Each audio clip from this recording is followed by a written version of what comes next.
One of the reasons the left's theories are almost always wrong is that they're unfalsifiable, meaning if they choose to bring up any evidence in the first place, the evidence is spurious, that you have only vague statements instead of actual facts that could be tested for whether they're true or false.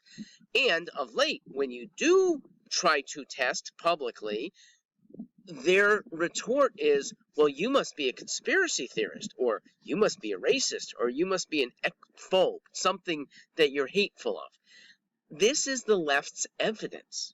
All right, so here's where it makes a lot of headway. The left, which likes the idea that climate change is going to kill us. Now remember, climate change is their term for global warming as of 10 years ago. But because global warming proved itself to be not a thing, that it's just a global cooling at times, a warming at times, bigger seas at times, bigger hurricanes at times, climate change, which is constant, is now the thing that the left wants to fight against. Now remember, they don't really care about the environment. The left cares about controlling you.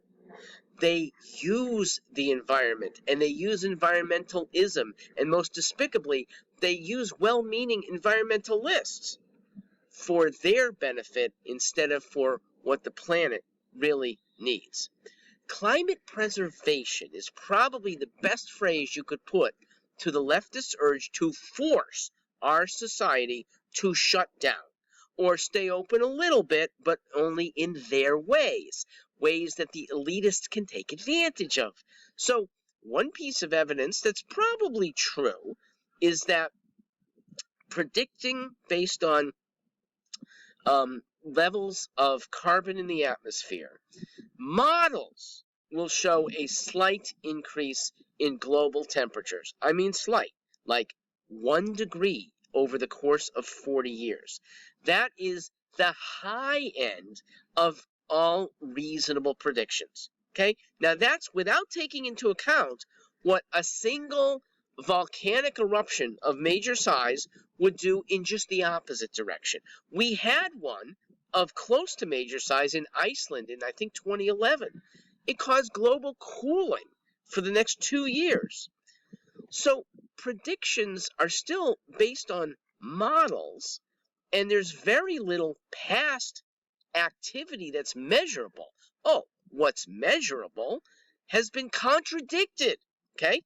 In the early 1980s, we were hearing from climate activists that because of global warming, the ice caps were going to melt, and we would see a rise in sea level at 2 inches per year globally. All right, so if that had been in place times 42 years, we would now be 7 feet underwater, okay? Has anyone with a coastal home had to build pontoons in your orbit? Okay, I don't.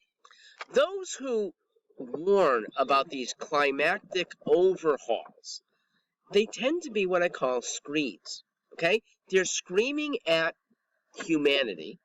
In the same time, they are commanding the rest of us to do what they want. Avoid trans fats. Stop using water. Stop using fossil fuels. Don't hurt the ozone layer.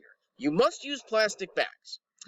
And the screeds do have something in common. They want to command you, but they tend, because they're elites, to be able to worm out of these things themselves. They tend to be well off, well connected, and so they find loopholes. You saw that during COVID lockdowns. Lockdown for many, but not them. And thanks to compliant governments, they can. Our state governments tend to bow down to the loud-mouthed elite who have connections. Here's where they fail. They can't command leaders of big places. China, Brazil, India. By the way, those are the biggest polluters. Those are the ones that are exempt from the demands of eco-regulation that they want to throw at us. So the screeds don't even try to rein them in. Instead, their global protections are against Botswana, Indonesia, Uganda, third world countries that could really use the benefits of oil, rubber, gasoline, some plastics, engineering to make their lives better. And if anyone needs it, it's those whose lives are imperiled. They have shorter life expectancies. They have less health outcomes. And yet it's those would-be environmental saviors who hurt the lives of everyone in third world countries. In the West, they get an audience. This is where there are so many people animated by feelings rather than thought. Here's one of them. That's Greta Thunberg, the still teenager who is listened to because she has warnings about how global warming affects the children. Excuse me, now it is global climate change. Children, though, adapt. Okay? Children adapt quite easily. Adapting 1 degree in 40 years is not hard. I mean, ask a family member that has moved from a northern climate to a southern climate where it's not a 1 degree change. It's 30 degrees difference in Houston compared to Philadelphia. But they seem to adapt. They're not suffering. So here's stuff that children can't adapt to, and it imperils them. How about food that can no longer be trucked in because of the high cost of petroleum extraction that they're imposing? How about freedom of travel that keeps families from traveling to possibly a school that's 20 miles away, a better private school than what they have now? Adaptability starts here.